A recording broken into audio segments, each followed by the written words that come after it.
I knew exactly what my son-in-law was doing the moment he slid that envelope across my kitchen table.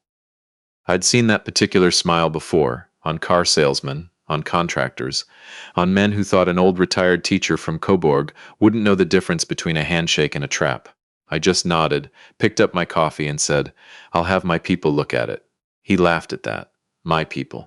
As if a 63-year-old widower with a vegetable garden and a 14-year-old lab mix couldn't possibly have people. That was his first mistake. I should back up. My daughter's name is Cecily. She's 31 now, sharp as a tack, got her mother's eyes, and, I'm afraid, her mother's weakness for people who project confidence like a stage light. Her mother, my late wife, Irene, God rest her, she had a gift for loving people who needed fixing. It's a beautiful quality until it isn't. Cecily inherited that in full. She met her husband Brendan at a conference in Toronto. He was in commercial real estate, or said he was. The way he described himself at our first dinner together, at a steakhouse on King Street that I know for a fact he didn't pay for, because I saw him check his phone 3 times when the bill came, he made it sound like he was assembling the skyline personally. 43 years old, twice divorced, cufflinks on a Tuesday. I remember thinking, this man has never planted anything in his life, never waited for anything to grow. But Cecily was happy, that's not nothing. After everything she'd been through in her late 20s, watching her mother get sick, and then watching her mother go, she deserved someone who made her feel lit up from the inside. I wasn't going to take that from her, so I said what a father says. I welcomed him. I shook his hand at the wedding. I danced with my daughter to that song Irene had always wanted played. Cecily remembered without my asking, which made me cry into her shoulder in front of 140 people, and I don't apologize for that. I gave them a check that day, substantial by my standards, a combination of what Irene and I had saved, a small inheritance from my father, and a chunk from the sale of the Muskoka property we'd had since the 80s. I told Cecily it was for their future, a house maybe, a foundation. I did not know at that time what Brendan intended to do with the concept of a foundation. The first year of their marriage was fine. Cecily called on Sundays. Brendan sent Christmas cards with their faces on them, which I found slightly aggressive but kept to myself. They bought a house in Barrie, nice enough, newer build, the kind of street where everyone's garage is the most prominent feature of the facade. I drove up for the housewarming. Brendan grilled steaks and talked about interest rates for 45 minutes to a group of people who were clearly waiting for him to stop. It was at that housewarming that I met his friend, a man named Theo Aldous. Theo worked in finance, or said he did. He and Brendan had that specific way of speaking to each other that men develop when they've been in business together. Half sentences, inside references, a language designed to signal importance to outsiders. I watched them from the deck, holding my beer, and I remembered a phrase my father used. Men who talk about money the most usually have the least of it. I filed that away. About 8 months into the marriage, Cecily started calling less. Then she started calling more, but at odd hours, and the conversations were shorter and had a particular quality to them, careful, like she was choosing each word before she let it out. Mothers notice that. Fathers notice it too, if they've been paying attention for 30 years. I didn't push. I'm not a pushing kind of man. I taught high school English for 32 years. I learned a long time ago that people tell you what they need to tell you when they're ready, and your job is to make sure they know the door is open. The door was open. I left the porch light on, so to speak. The envelope arrived, not the one Brendan slid across my table, that came later. The first one arrived in my mailbox on a Thursday in February. No return address, Cobourg postmark. Inside was a single page, printed, no signature. It listed 3 property transactions, all commercial, all in the Greater Toronto area. Each one had Brendan's name on it, alongside a numbered company. Each one was dated within 6 months of our wedding. Somebody wanted me to look at those numbers. I didn't know who. I still don't fully. I have a suspicion, and I'll get there. I'm a retired teacher, not an accountant. But I was married to a woman who ran the books for her family's hardware business for 20 years before we met, and some of that rubbed off. And I have a brother-in-law, Irene's younger brother, whose name is Callum, and who spent 30 years as a commercial litigation lawyer in Ottawa, before he retired to Prince Edward Island, and started making pottery. Of all things. Callum is one of those people who is constitutionally incapable of letting something unclear stay unclear. It's made him an excellent lawyer and a somewhat exhausting dinner companion. I drove out to see Callum in March. Didn't call ahead, just drove. showed up at his studio with a bottle of scotch and a manila envelope. He put down whatever he was making, something that was either a vase or a conceptual statement, I couldn't tell, and he looked at me over his glasses and said, "You didn't drive 4 hours for a social call." I said, "No, I didn't." We sat at his kitchen table for 3 hours. Callum read everything twice, took notes in the margins, asked me questions I didn't have answers to, and then leaned back in his chair and said something I've turned over in my mind ever since. He said, "This looks like someone building a wall. The question is, what's on the other side of it?" He made some calls. He has friends who are still practicing, people who know how these numbered companies work, how assets move through them, what it means when a residential property shows up in a commercial portfolio. I won't go into all of it because, honestly, I don't understand all of it. What I understood was this: the money from our wedding gift. The money Cecily told me they were using for the house. A significant portion of it had been moved through one of these companies within 60 days of the wedding. Not into the house, not into savings. Through a company. I went home. I said nothing to Cecily. I thought about Irene, about what she would do. She was braver than me in most ways. But she also understood the importance of knowing what you were walking into before you walked into it. She used to say, never open a door until you know what's on the other side, because some doors, once you open them, you can't close again. So I waited, and I watched. I started keeping a file. Nothing dramatic. I'm not a dramatic person. A simple accordion folder, the kind you can get at Staples for $4, in the bottom drawer of my desk. Receipts. Dates. Printouts of what I could find publicly. Notes from conversations with Callum. I have 32 years of grading essays. I know how to organize information. The summer passed. Cecily seemed better, actually. She and Brendan took a trip to Nova Scotia. She sent me photos, the Cabot Trail, a lobster roll that she described in 3 separate texts with the enthusiasm of someone who has genuinely found joy in something small. I was glad. I kept the folder. The fall came, and that's when things changed. It was Thanksgiving weekend.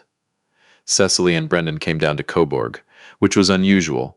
They hadn't made the drive in almost a year, and I'd been going to them. Something was different in the house the moment they walked in. Brendan was performing pleasantness, which is different from being pleasant. Cecily was somewhere just behind her own eyes, if you know what I mean. Present but not quite arrived. We had dinner. I'd made Irene's roast, the one with the herbs under the skin, the one she made every Thanksgiving for 26 years, the one my daughter claims to have the recipe for, but which, in my opinion, she slightly undercooks. We ate. We talked about things. Brendan held court on the housing market until I changed the subject to the Blue Jays, which is a reliable way to end any conversation in this country. After dinner, while Cecily was in the kitchen, Brendan sat down across from me in the living room. He had a look I recognized, the look of a man who has practiced what he's about to say. He pulled out the envelope. Inside was a document. I won't pretend I understood every clause in the moment. I'm not a lawyer. But I understood the shape of it. It was a financial agreement. A postnuptial agreement, though he didn't call it that. He called it a household asset clarification.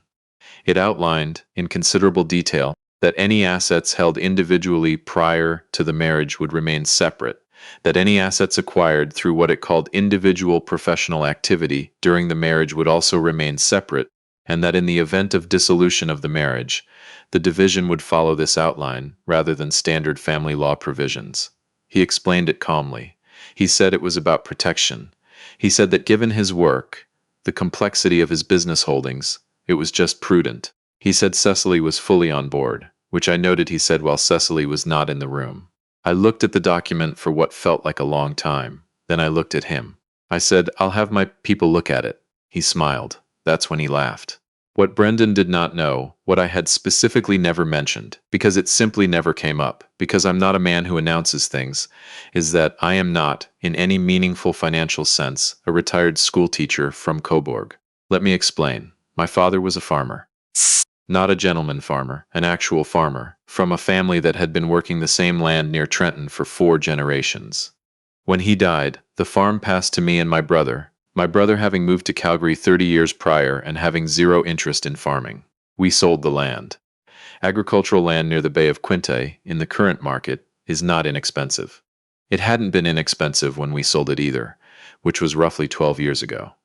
On top of that, Irene's family business, the hardware store, the one she'd helped her father build, was sold after her parents passed. Irene was the executor. The business had 4 locations by then, all in eastern Ontario. The sale was not a small transaction. Irene was meticulous. She'd put the proceeds into a combination of registered accounts, a family trust she'd set up with a lawyer in Kingston, and a handful of conservative investments that had spent the intervening decade doing what conservative investments do when you don't touch them, and the market slowly grinds upward. I had kept living on my teacher's salary and my pension, and I kept driving the same truck I bought in 2014. Callum, who had handled some of Irene's estate planning, knew the full picture. He is also, despite the pottery and the island life, a meticulous note-taker who does not forget things that matter. When I gave him the postnuptial document to look at, the household asset clarification, as Brendan had called it, Callum read it twice, set it down, and said, "He doesn't know." I said, "No." He said, "Does Cecily know the full picture?" I said, "Cecily knows her mother was careful. She doesn't know the specifics." I was waiting until she was settled. Callum was quiet for a moment. Then he said, "Well, shall we show him the other side of the door?" I said, "Yes." Here is the thing about a postnuptial agreement in Ontario. It has to be entered into voluntarily, with full financial disclosure from both parties, and with independent legal advice. The document Brendan had drafted had some interesting gaps. For one thing, it disclosed his assets, or what he was presenting as his assets, but it anticipated quite clearly that I would disclose nothing on Cecily's behalf, because he assumed there was nothing to disclose. Callum engaged a family law lawyer in Toronto, a woman named, appropriately enough, Margaret, who specializes in high net worth family matters, and who, from what Callum tells me, is the kind of person who treats other lawyers' oversights the way a surgeon treats a wrong incision. The disclosure process, when it was completed on our end, was not what Brendan's lawyer had expected. I heard it secondhand, from Callum, who heard it from Margaret. The call came in on a Tuesday morning, apparently. Brendan's lawyer, a man from a mid-sized firm in Barrie, someone used to dealing with straightforward residential transactions, had reviewed the disclosure documents and then called Margaret to ask, with what Callum described as a notable absence of his earlier confidence, whether there was any possibility of an error. There was no error. The trust, the agricultural proceeds, the investments, the half of Irene's family business that had come to us.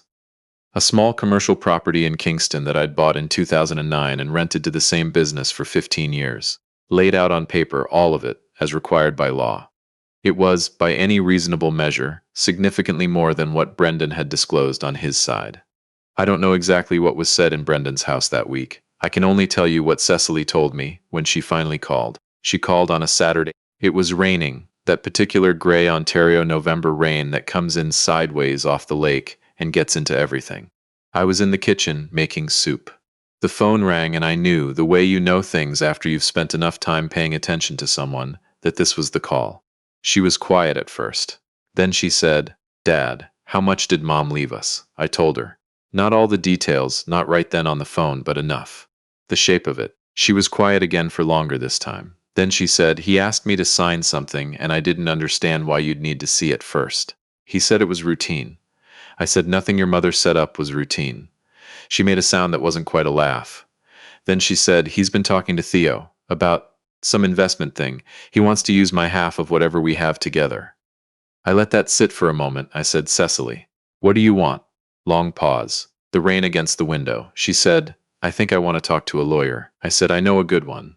It took time. These things always do. Cecily went through what I imagine anyone goes through when the architecture of their life starts to feel like it was built on someone else's plan. The grief, the doubt, the impulse to call it a misunderstanding and smooth it over. She is her mother's daughter in a lot of ways, but she is also mine. She's precise. She's stubborn in the quiet way, the kind of stubborn that doesn't announce itself. And once she'd talked to Margaret, once she'd seen the documents Callum had kept, once she understood what household asset clarification was actually designed to accomplish, well, she got very still and very clear, the way her mother used to get when something was decided. The postnuptial agreement was never signed. Brendan's investment scheme with Theo, I won't go into detail, but let's say it was the kind of arrangement that looks innovative until someone actually reads the terms, never accessed a dollar of what Irene had built. The marriage did not survive. I won't pretend otherwise. That's a grief I don't minimize. For Cecily, most of all, who had to rebuild something she thought was already built. That part isn't satisfying. That part just hurts the way it should. But my daughter is sitting across from me right now as I write this, at the same kitchen table where Brendan slid that envelope, eating leftover soup and reading something on her phone, and she looks like herself again. She looks like the person she was before she started choosing every word carefully on Sunday calls. That's what I was protecting. I still have the accordion folder, the $4 one from Staples. I keep it in the same drawer. Empty now. I don't need it anymore. The porch light is still on. Irene, I think, would find that appropriate.